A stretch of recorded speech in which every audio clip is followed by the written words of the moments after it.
Praise the Lord, ஹல்லேலூயா. சீயோன் வேதாகம ஆய்விற்கு அன்போடு கூட இயேசு கிறிஸ்துவின் நாமத்தில் உங்களை வரவேற்கிறேன்.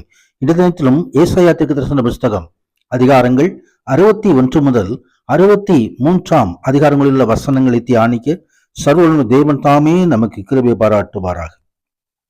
61வது அதிகாரத்திலே கர்த்தருடைய அனுக்கிரகம் வருஷம் வருவதை குறித்து எழுதப்பட்டிருக்கிறது. கர்த்தராகிய தேவனுடைய ஆவியானவர் என்மேல் இருக்கிறார். சிறுமைப்பட்டவர்களுக்கு சுவிசேஷத்தை அறிவிக்க கர்த்தர் என்னை அபிஷேகம் பண்ணினார். இருதயம் நொறுங்குண்டவர்களுக்கு காயங்கட்டவும், சிறைப்பட்டவர்களுக்கு விடுதலையையும், கட்டுண்டவர்களுக்கு கட்டவிழ்த்தலை கூறவும், கர்த்தருடைய அனுக்கிரக வருஷத்தையும் நம்முடைய தேவன் நீதியை சரிக்கட்டும் நாளையும் கூறவும், துயரப்பட்ட அனைவருக்கும் ஆறுதல் செய்யவும், சீயோனிலே துயரப்பட்டவர்களை சீர்படுத்தவும், அவர்களுக்கு சாம்பலுக்கு பதிலாக சிங்காரத்தையும், துயரத்துக்கு பதிலாக ஆனந்த தைலத்தையும், ஒடுங்கின ஆவிக்கு பதிலாக துதியின் உடையையும் கொடுக்கவும் அவர் என்னை அனுப்பினார். அவர்கள் கர்த்தருடைய மகிமைக்கென்று நாட்டின நீதியின் விருட்சங்கள் எனப்படுவார்கள் என்று சொல்லி வேதத்திலே ஒரு பகுதியை ஆண்டவராய் கிறிஸ்துவானவர் தமது ஊழியத்தின் ஆரம்ப நாட்களிலே வாசித்து தன் ஊழியத்தை தொடங்கினதான ஒரு பகுதி. லூக்கா 4வது அதிகாரத்திலே அதை காண முடியும். கர்த்தருடைய மகிமை உண்டாவதாக. ஆம், கர்த்தருடைய அனுக்கிரக வருஷம், நீதியை சரிகட்டுகிற நாள். அந்த ஆண்டோடைய பிள்ளைகளுக்கு நிச்சயம் உண்டு. அவர் ஆறுதல் செய்கிற தேவன்.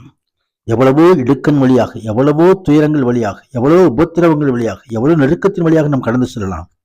ஆனால் ஆண்டவர் நீதியை சரி கட்டுவார். நாம் அநீதி இழைக்கப்பட்டதினால் மனம் நொய்ந்து போயிருக்கலாம். ஆனால் நமக்காய் நீதி செய்கிற தேவன் ஒருவர் உண்டு. அவர் நீதியின் தேவன், அவர் நீதியின் சூரியன். கர்த்தருடைய மகிமை உண்டாவது. நீதி தேவனாய் ஒரு நாள் வெளிப்படுவார். கர்த்தருடைய மகிமை உண்டாகும். நீங்களோ கர்த்தரின் ஆசாரியர் என்று சொல்லப்படுவீர்கள். ஆண்டவர் செய்த ஊழியத்தின் நிமித்தமாய் நாம் ராஜாக்களும் ஆசாரியர்களுமாய் மாற்றப்படும்படி அவர் தாமே அருள்நாதர் சிலுவையில் நமக்காக இரத்தத்தை சிந்தி அந்த இரத்தத்தினாலே நம்மை கழுவி இருக்கிறார். உங்கள் வெட்கத்திற்கு பதிலாக இரண்டத்தனையான பலன் வரும். லட்சைக்கு பதிலாக தங்கள் பாகத்தில் சந்தோஷப்படுவார்கள் என்று சொல்லி ஆண்டவர் நித்திய மகிழ்ச்சியை குறித்து வேதத்தை தெரிவிக்கிறார். கர்த்தருக்குள் நாம் குறிப்பாய் மகிழ முடியும். நமது ஆத்மா தேவனுக்குள்ளாய் கலிகூற முடியும். கர்த்தருடைய உண்டவர் நமக்காய் ரட்சிப்பின் வஸ்திரத்தை உடுத்தி இருக்கிற நீதியின் சால்வையை தரிப்பித்திருக்கிறார். 62வது அதிகாரத்தில் சீயோன் மகிமைப்படுத்தப்பட்டதை குறித்து வேதம் தெரிவிக்கிறது. சீயோன் நிமித்தமும் எருசலேம் நிமித்தமும் நான் மௌனமாயிராமல் அது நீதி பிரகாசத்தை போலவும் அது ரட்சிப்பு எரிகிற தீவட்டியை போல வெளிப்படும் மட்டும் அமராமல் இருப்பேன். எருசலேம் 1000 பகைவர்களால் சூழப்பட்டாலும் அது அழிக்கப்படுவதில்லை. அது நித்திய எருசலேமாய், மணவாட்டியான எருசலேமாய், அலங்கரிக்கப்பட்ட நகரமாய் ஒரு நாள் வெளிப்படும் என்பதை பத்மதீவிலே யோவான் தரிசனத்திலே கண்டார். அந்த எருசலேமிலே நாம் வசமாயிருக்கும்படி அருளாதர் கிறிஸ்துவானவர் நமக்காய் சிலுவையில் இரத்தத்தை சிந்திருக்கிறார். சீயோனிலே அவருடைய மகிமை காணப்படும். ஆம், சீயோனிலே இருக்கிறதான அநேக வெள்ளை உள்ள தரித்தவர்களாய், கையில குருத்தோடு ஏந்திரவர்களாய், புதுப்பாட்டை பாடியவர்களாய் யோவான் கண்ட தரிசனத்திலே நாமும் நிற்கும்படியாய் உன்ன தேவன் கிருபை செய்கிற தேவனாக இருக்கிறார். எருசலேமை ஸ்திரப்படுத்தி பூமியிலே அதை புகழ்ச்சியாக்கும் வரைக்கும் அவரை அமர்ந்திருக்க விடாதிருங்கள் என்று சொல்லி வேதம் வசனம் சொல்லுகிறது. கர்த்தருக்கு மகிமை உண்டாவதாக. தொடர்ந்து மீண்டுமாய் 63வது அதிகாரத்திலே நீதியை சரிக்கட்டும் நாள், மீட்பின் நாளை குறித்து எழுதப்பட்டிருக்கிறதை நாம் காண முடியும். கர்த்தருக்கு மகிமை உண்டாவதாக.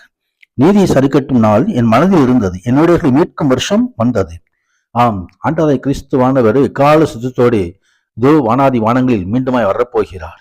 அன்றைக்கு ரட்சிக்கப்பட்ட எல்லோரையும் ஆண்டவர் கூட்டி சேர்ப்பார். கர்த்தருக்கு மகிமை உண்டு. நித்திய ராஜ்யத்தை தரும்படியாய், நித்திய ஆசீர்வாதங்களை தரும்படியாய் கிருபை செய்கிற தேவன். அதற்காகவே தன்னையே ஆண்டவராய் கிறிஸ்துவானவர் ஒப்பு கொடுத்தார். கர்த்தருக்கு மகிமை உண்டாவதாக. ஆம், தொடர்ந்து ஆண்டவரை துதித்து அந்த ஆண்டவர் செய்தான காரியங்களை குறித்து சொல்கிறதை இந்த பகுதியிலே நாம் காணப்படும். வசனங்களை நாம் தியானிக்கும் பொழுது சர்ம தேவன் நம்மோடு இங்கு நடத்துவாராக. மகிமையான ஆசீர்வாதங்களை தன் பிள்ளைகளுக்கு அருள் செய்வாராக. ஆமேன், ஆமேன்.